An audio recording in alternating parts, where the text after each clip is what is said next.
Hello students, start करते हैं CBSE 9 का 5 chapter fundamental unit of cell. तो let's go start. What is mean by fundamental unit of life.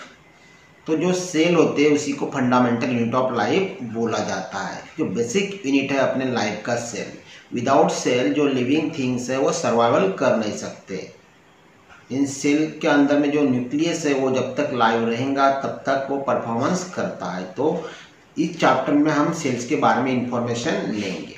While examining in the slice of cork, Robert Hooke saw the cork resemble the structure of honeycomb consisting of many little compartments। तो सबसे पहले ये जो cell है कैसे होते हैं ये रॉबर्ट हुक ने देखा। तो ये उसने एग्जामिन किया, उसने डिटरमाइन किया, क्या लिया उसने कि कॉर्क लिया, स्लाइस ऑफ कॉर्क थीन वाला, और उसमें उसने स्ट्रक्चर देखा। कैसे स्ट्रक्चर था वो? हनीकॉम जैसे स्ट्रक्चर था, मतलब जैसे हनी का कॉम होता है, मधुमक्खी का छत्ता, उस तरीके से उसने सेल का स्ट्रक्चर देखा।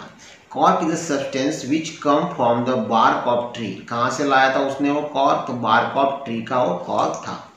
This year is 1665। तो कब की बात है? 1665 की बात थी। When Hooke made the change observation through the self-designed microscope. Robert Hooke called these boxes cell.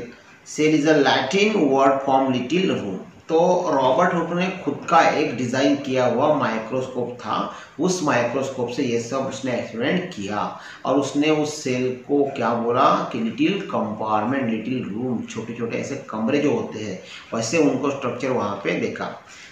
This may see to be the very small and insignificant incident but is a very important in the history of science. वो तब के लिए तो बहुत छोटा सा ये event था, इन्वेंशन था, लेकिन ये एक सबसे फर्स्ट स्टेप ऑफ सेल थी। सेल की फर्स्ट स्टेप थी। इसी स्टेप से सेल फिर आइडेंटिफाई होने लगा। तो इन्फॉर्मेशन आगे आगे देखते हैं कि यहाँ पे क्या क्या लिखा हुआ है। This was the very first time that someone had observed that the living things appear consist of separate units। तो लिविंग थिंग्स को सबसे पहले सेपरेट यूनिट में ऑब्जर्व करने वाला ये जो रॉबर्ट हुक था ये फर्स्ट था, इसलिए इसका इन्वेंशन सबसे बेसिक माना जाता है।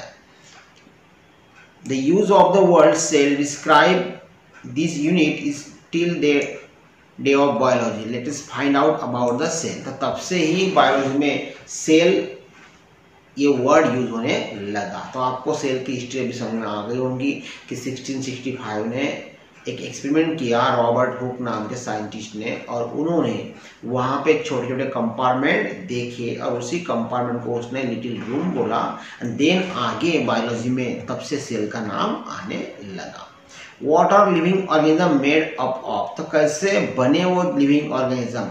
Let us take a small piece of from onion bulb with the help of pair forceful and can be peel off the skin called to epidermis from to concave slide of layering of the onion. This layer can be put immediately and watch glass containing water. This will prevent the peel from getting fold, getting dry to dish of the peel। तो उसने क्या किया कि एक onion का slice लिया और उस पर वो एक्सपेरिमेंट किया। Let us take glass slide, put drop of water on it, transfer to small pieces of the peel from watch glass to the slide। अगर वो ग्लास को चिपकना चाहिए इसलिए वहां पे वाटर के स्मॉल स्मॉल ड्रॉप उसने डाले। Make sure that peel is perfectly flat on the slide. A thin camel hair pen brush might necessary to help transfer to the peel।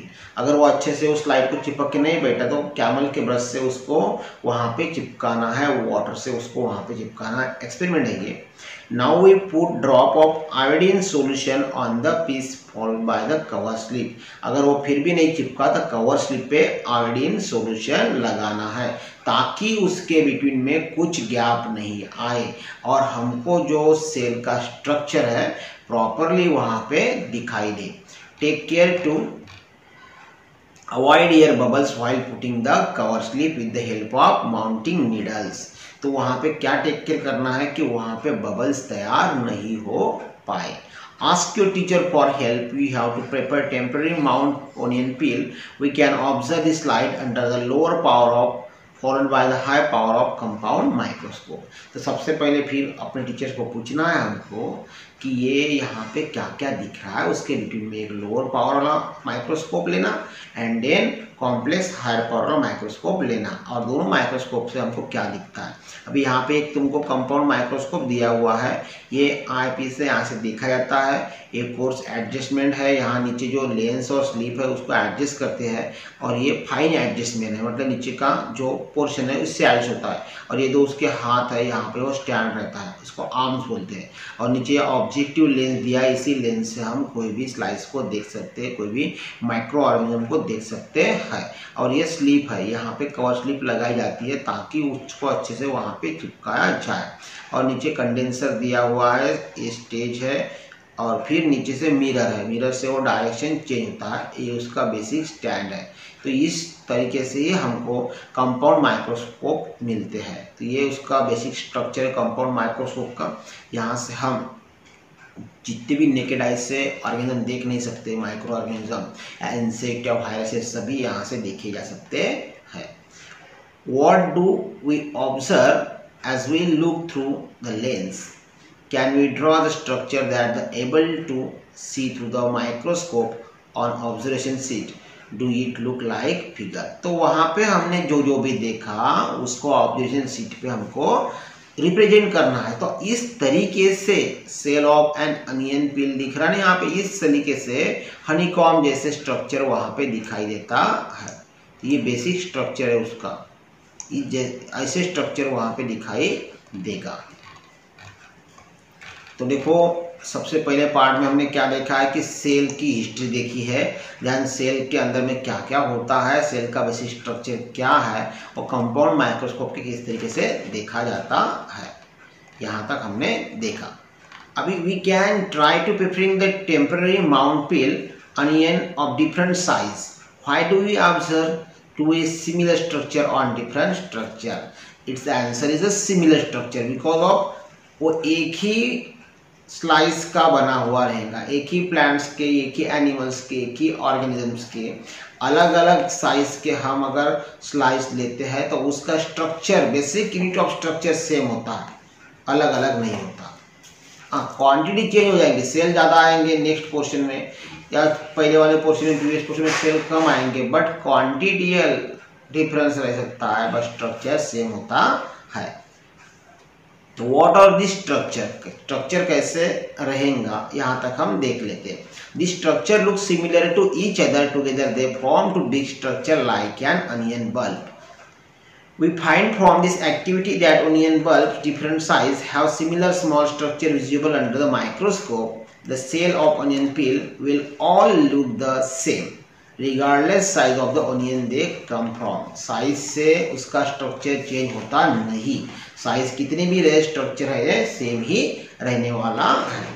This small structure that we see are the basic building units of the onion bulb. This structure are called the cell. और ये small structure जो होता है उसी को cell बोला जाता है। Not only onion but also organisms that we observe around are made up of cell. However, these are also single cell that live on their own. तो ये सभी ऑर्गेनिज्म के साथ में भी ये दिखता है, जरूरी नहीं कि ये ओनियन में ही होगा। Okay. The invention of magnifying lens lead to be the discover the microscopic world. It is the now that single cell may be constitutes the whole organism. फिर ये मैग्नीफाइंग लेंस आ गया, और मैग्नीफाइंग लेंस से पूरा living world फिर easily हम देख सकते हैं। तो सिंगल सेल भी वहाँ पता चल गया, जैसे कि अमीबा है, इसके बाद में क्लैमेंडोनस है, पैरामीशियम है, बैक्टीरिया है। These are organism are called the unicellular organism. Uni means single, उसके बॉडी का स्ट्रक्चर एक सिंगल सेल पे ही चलता है। On the other hand, many cells group together in a single body and assume different function in it from various body part. Multicellular organism. Multi means many. उसको क्या बोलेंगे हम? Multicellular organism. Such as some fungi, plants and animal. Can we find out the nature of some more unicellular organism. तो unicellular से फिर multi cellular के अंदर का स्ट्रक्चर अलग होता है। Every multi cellular organism has come from single cell.